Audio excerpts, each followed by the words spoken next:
you go. All right, so like I said, we're gonna start learning loops today, and a loop allows you to so if I wanted you to get the name of people in the class, well, how many people are in the class? Well, I don't know. So you can use a while loop to, as long as the user is telling me yes, while the user is typing in yes, we're going to keep asking for user info, right? And as soon as they say no, we're going to stop asking and we're going to display the information. Or you could do, while this video game is running, while this section, for a video game, we're going to use this section of code, and we're going to cycle through it until they win or lose, and then we're going to jump to another loop. Or while we're rolling a die, right? We're going to keep rolling a die until we get 6. We don't know how long that's going to take. So we would use a while loop because that's a condition. We don't know how many people are going to be playing the video or in the class. We don't know how long it's going to take the person to win or lose. Right, Bradley? So going off of what I said earlier, a while loop is a what-based loop. It is not turtle. Condition-based loop, yes. So that means as long as a condition is true, the section of code is going to repeat. So real quick, I'm going to draw the flowchart symbol for a loop. And it is just another triangle. So while, right, x equals 0, we're going to, so if this is true, we're going to print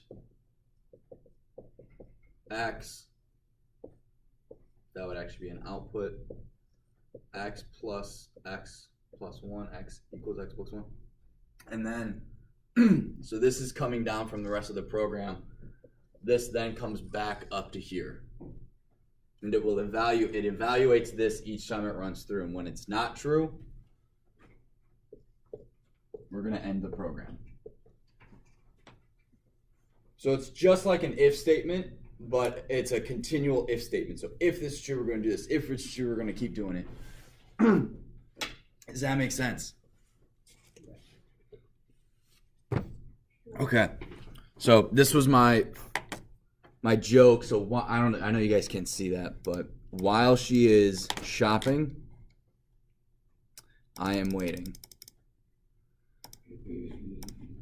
So she is the variable, equals shopping, because we remember yesterday or over the weekend, you can see if a variable equals a specific string. I am waiting. I just thought that was a little funny thing. So while she is shopping, I am waiting.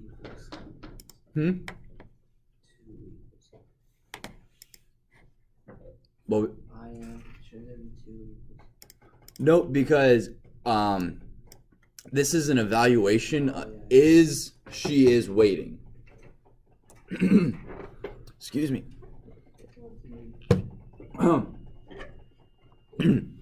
And this is the assignment operator. So I am assigning the variable I am to be equal to the value of that string waiting.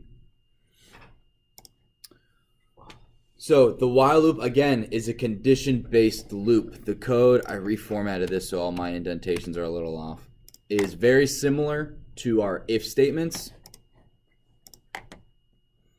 So our if statement, let me make this a little bigger.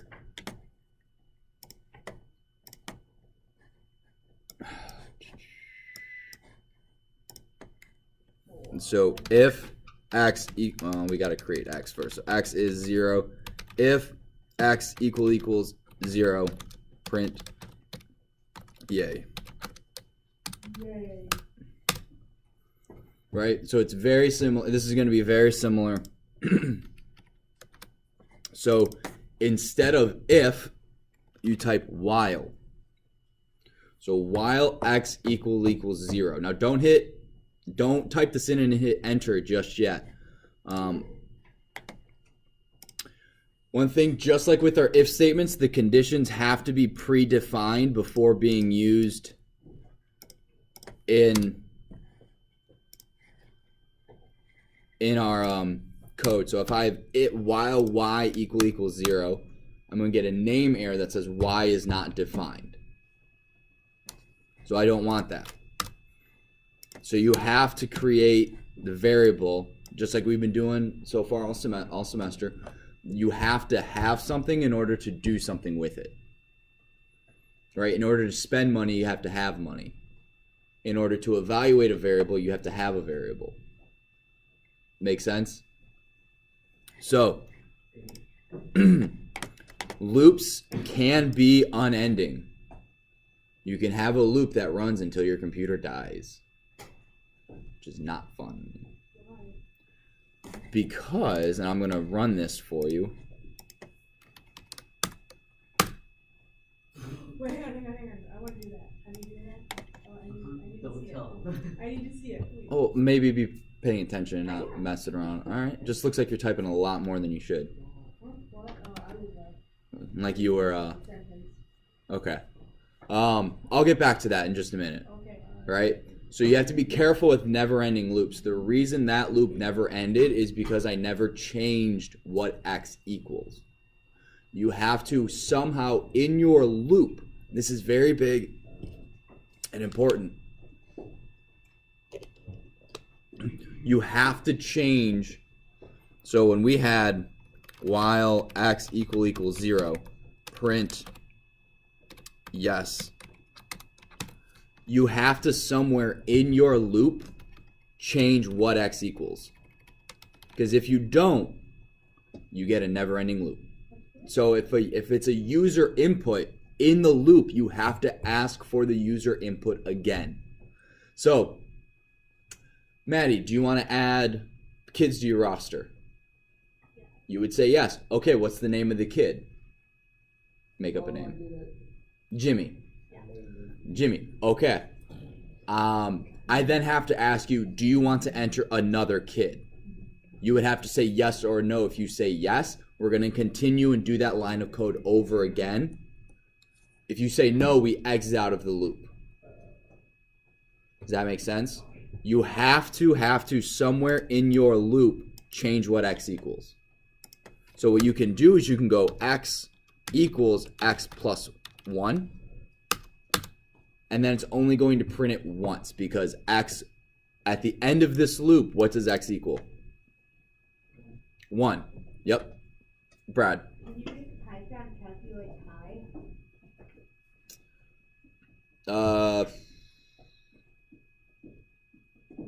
No. What? Are you just saying that? Like, I wouldn't know, so how to make Python calculate? Well, I'm just trying to think how you would calculate it. You'd have to have a perfectly measured radius and a perfectly measured diameter. Or, wait, pi. I just wanted to go infinite, like. I'm sure you could, but it would probably end. You could look that up if you wanted. Not right now, but if after school or after class, you could totally look it up. In fact, why don't you do that and just show us on Thursday, whether or not you can. If you can, it's no big deal. If you can, it's awesome. So don't feel like, oh my gosh, I'm gonna get graded on this. No, it's just a fun thing you can totally do on your own. So.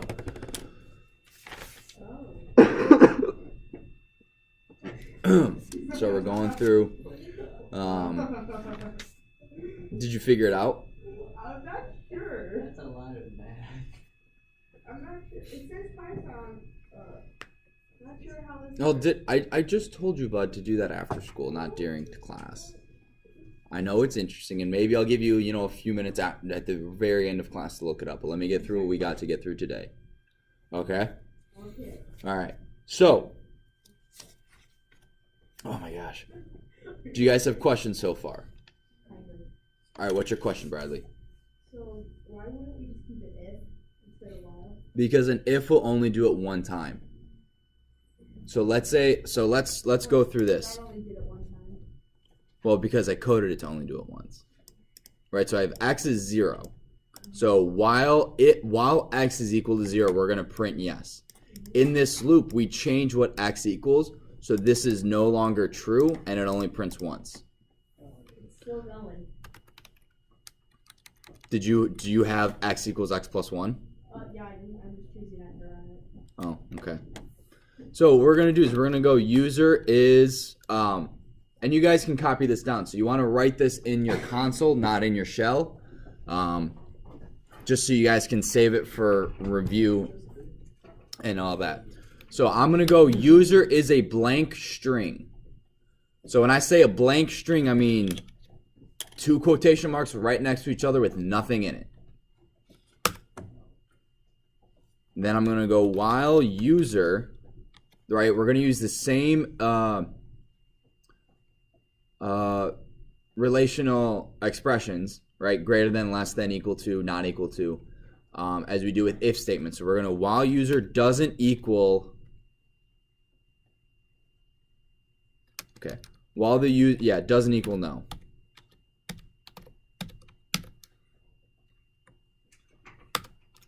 We're going to name is input. Please enter a name.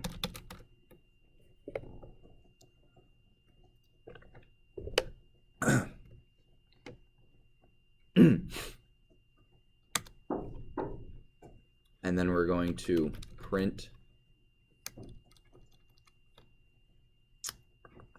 All right, you guys are going to want to go back up. All right, we're going to do that. User is blank string. Names is blank string.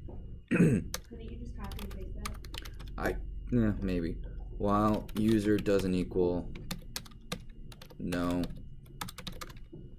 Name is input. Please enter a name. Names is names plus name. Print.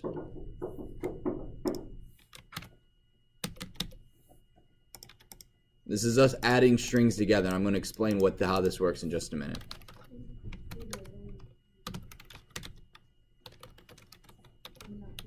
Do you want to? So you guys see that in the last line of the loop, which is typically when I change this condition, is I've written everything I need it to do, and then in the last line, edit. That's where you have the chance to end the loop. If you don't have this line, if you don't have that user as input, it will keep asking you to enter a name. It won't end. So you have to have this line of code in order to stop the while loop from working. So I'm gonna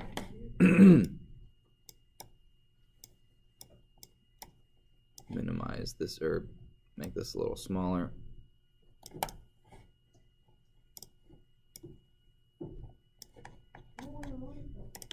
Why not?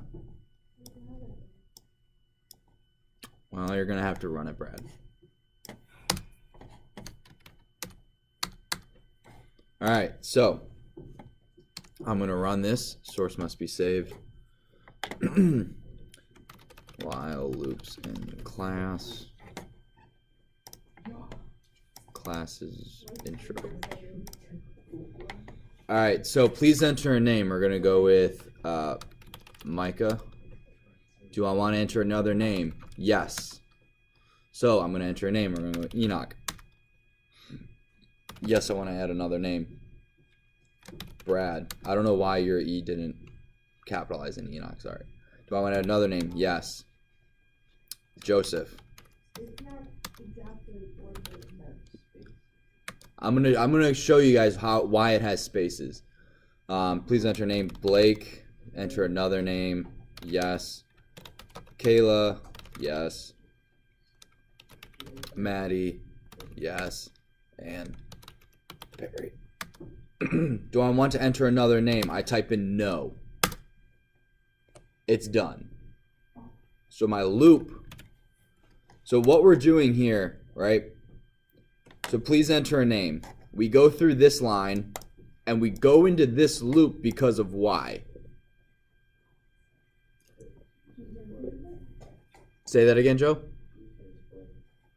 Yep. Does user equal no? Okay, so this is false. This is true because user does not equal the word no. Because right now user is blank. So user doesn't equal no. That's true. So we're going to go into this line, which is why the first thing we see is please enter a name. I enter a name Micah. So name equals Micah. Names is also a blank string. Now you guys remember string concatenation. You can add strings together, right, in print. Well, you can add them together just like numbers, right, as long as you follow the right rules. So we're going to go names equals, what does name equal? And this, the first time it comes through, names should equal what? Whatever you put. Names, not name. These are two different variables. Name is Micah right now. What is names? Names. Nothing, right? It's a blank string. So what we're doing is we're doing a blank string plus the name we type in plus a space. And then we print names, Micah. So you guys see the space that's here, right? I'm the one that's getting highlighted. And then we're going to go print names, user input. Do you want to enter another name? Yes. Is yes the same as no? Brett, no, it's not. Yes doesn't equal no. If you say if you type in anything but no for please enter another name, it works, yeah. You have to type in N-O exactly, lowercase and all that. We'll get to later in the year where what if they type in a capital N, capital O? How do we get it to work? We can do that, but we're not going to cover that now. So one thing I would do, one thing you guys need to get in the habit of is going yes/no and telling the person what to type in. Please enter a number. What type of number? Do I have a limit? Can I type in 10 million? Will that break your code? So if it's a dice guessing game, please enter a number 1 through 6. All right? So just giving the user, don't assume they're stupid. Don't assume they don't know what you want. So you have to make it as obvious as possible. Please enter your name, capital first letter. Please enter a number less than 10. Do you want to continue, yes or no? Right? Some people go y/n, and they code it for y/n, and they don't put it here.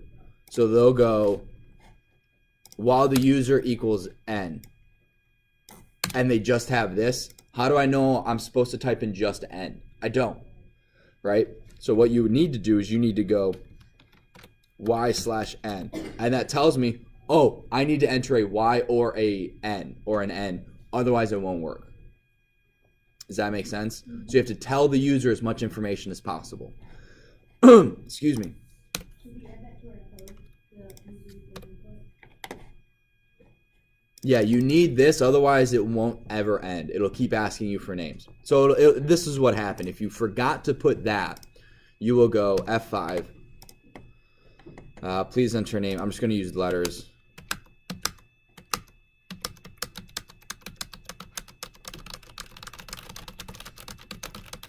And it never ends. Right? And so you're like, okay, I've done something wrong with my code. It's never ending. So you hit Control C. That's how you interrupt a loop. You hit Control C. It's called the keyboard interrupt. And then you go back to your code and you realize, oh, I need to have this user. I need to somehow change what this condition is. Does that make sense? So you could even go user is input. You can start, would you like to create a list of names? Why? Yes/no.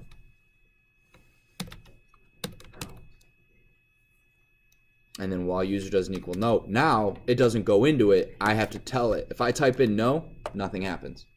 It never enters this loop. if I type in yes or anything but no, so for example, I could type in,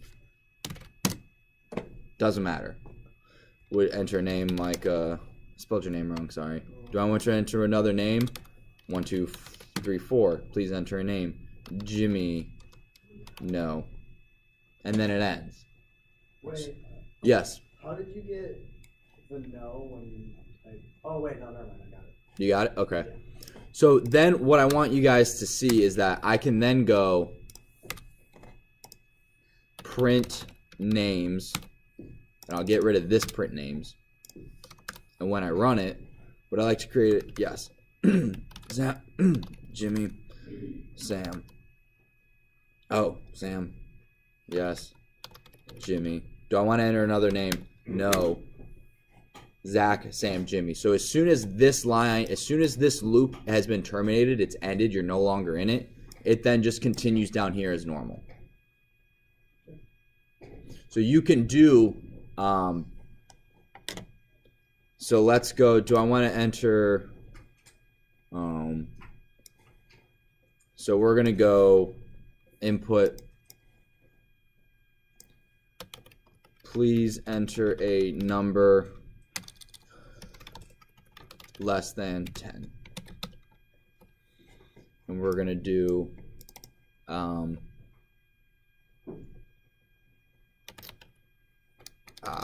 okay, so we're going to, I'm sorry, number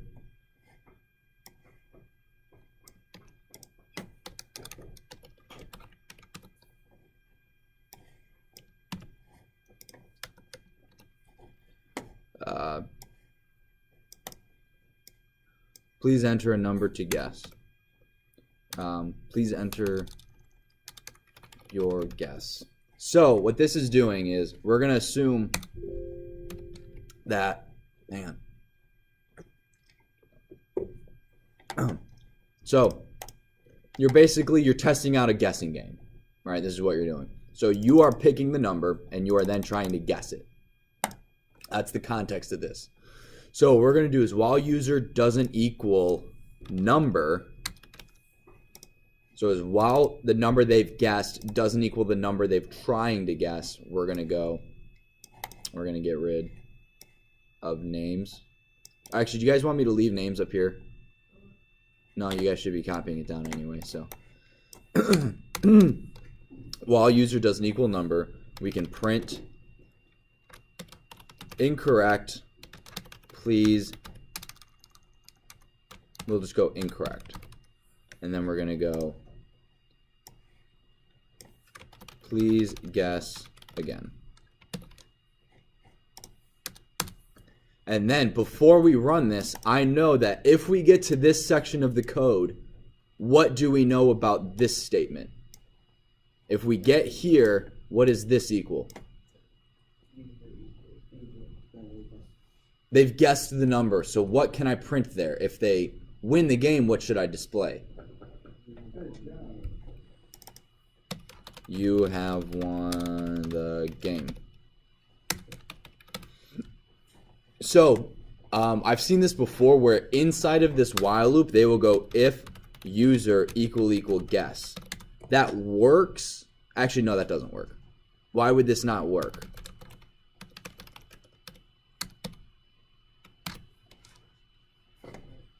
I'm sorry, this should be number. My bad. If you played this, exactly, these are mutually exclusive. You can't have both of them. So we get rid of this, and we know that if we're outside of the loop, they have guessed the number. So let's run this, see what happens. Pick a number less than 10. We're going to pick 5. Enter your guess. 1. Incorrect. Please say guess again. 2. Please guess again. 3, 4, 6, 7, 8, 9, 10.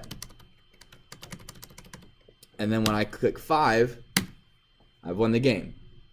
So I don't necessarily have to put all the information in the while loop because I know that once I'm outside of the while loop, whatever I was guessing or conditioning, whatever the condition was, is no longer true.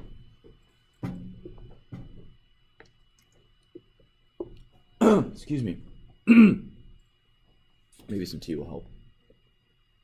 I should probably get some peppermint tea. You guys drink peppermint tea when you're sick? Whoa, tea is not nasty. It's the second most drank beverage on earth after water. Water. Because soda's bad for you. And I think tea has surpassed pop. Chocolate milk is Chocolate milk. In the United States, I think more people drink tea now than pop. I'm not sure on that. I think they drink more coffee in the States than tea. Yeah, most people drink nothing but coffee. There are people here who are like, it's 11 a.m. and they're like on their third cup of coffee, and I'm like, my heart would explode. I drank one thing of coffee from McDonald's too quickly, and my chest hurt, and I was just speed walking up and down this hallway before students got here because it was on Wednesday. It was really bad. Casually going up in there. I should have just ran up and down the stairs. You should have.